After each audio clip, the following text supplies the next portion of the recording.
Hello today, and we're going to do a demonstration of Magix Music Maker 2014 Premium.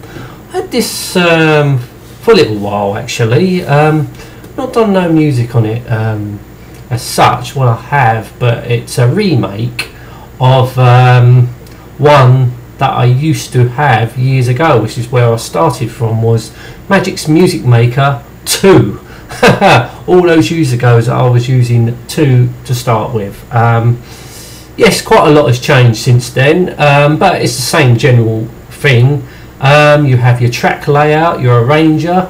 Back in the day I think we only had 4 tracks, and well, it was 8, but there was actually all stereo tracks, so I only had 4. It was just 4 tracks, so to add more tracks you had to mix things down.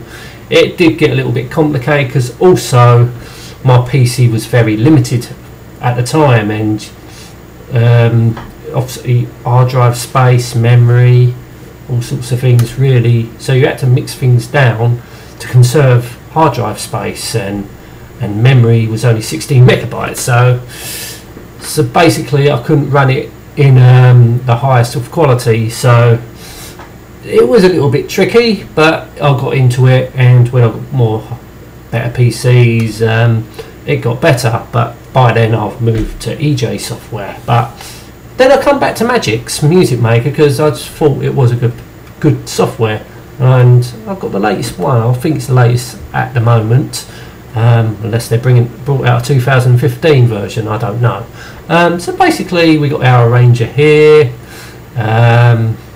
And all your loops. So if you click on it once, hang on, what's going on? Here we go.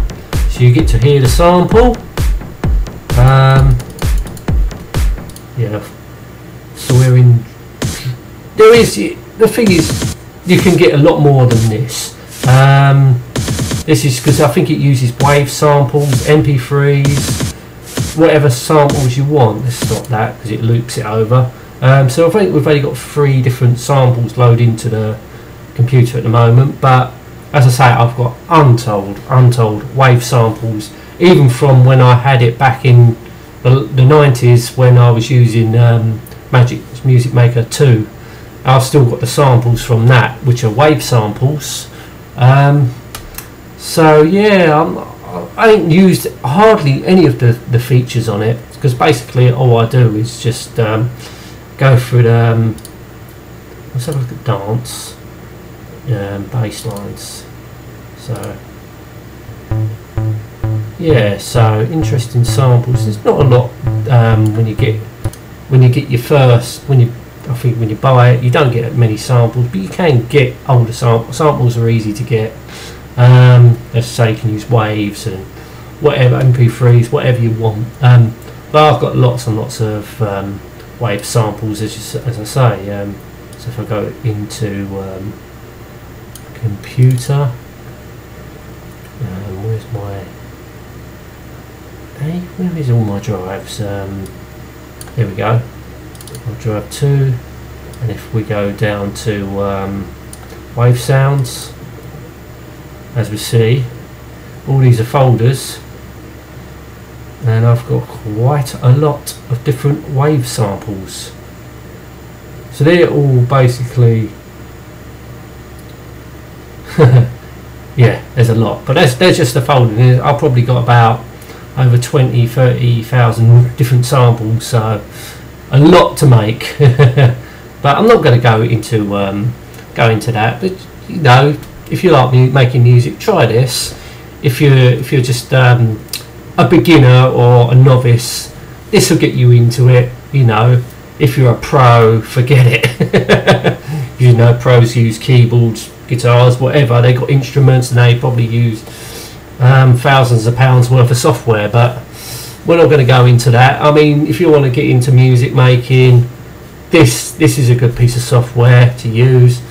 I mean, I reviewed something called I can't remember what it's called now. Let's have a look. Mixcraft 6. That was a good piece of software also to use. That did come with a generous amount of samples. I'm sure you can use wave samples with that, so I can use my other wave samples. But this is a really good piece of software, I would say. Yeah, as I say, I've made a lot of music back in the day on 2, but unfortunately I lost a lot of music, lost a lot of it. Then I went on to using, as I say, the EJs.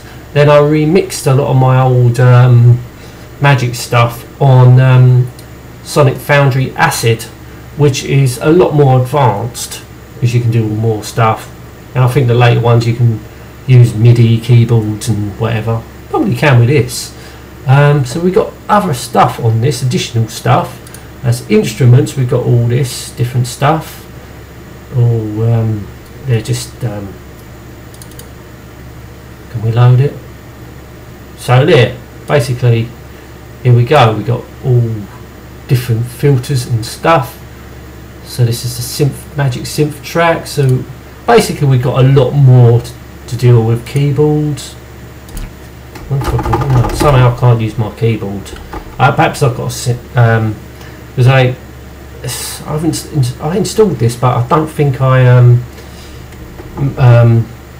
done my what's the word, synced my keyboard with it. So you can, I think it is possible to use your keyboard. So we've got notes here, so we've got keyboard templates, so all these things, all different stuff, all different. So we've got a lot of, so I don't know what that is, inspector, I don't know, don't worry about that. But as I say, samples, you can just add whatever is, you know, you've got. If you can get hold of wave samples, then you're laughing. You could have a lot of enjoyment with it, making music. So say I think we got 16 tracks in total, but obviously all stereo tracks. So you see each sample or whatever you can do, you can actually use different samples on one track. So yeah, there's a lot you can do with this software. I don't know what that is. Let's delete that. So basically, yeah, if you like music making, this is a good piece of software to use. So what I'm going to do, I'm going to end the video now and load up a track. I think I've only got one saved track on it. It's a one that I've well, actually the first ever tune I did on Magix Music Maker 2.0 way back in, I believe, 1997. So yeah, if you, good software to use, I'd recommend it. Yeah, as I'm going to end this video now, thank you for watching. Till the tune will come on after when I've stopped talking. Till next time, and goodbye.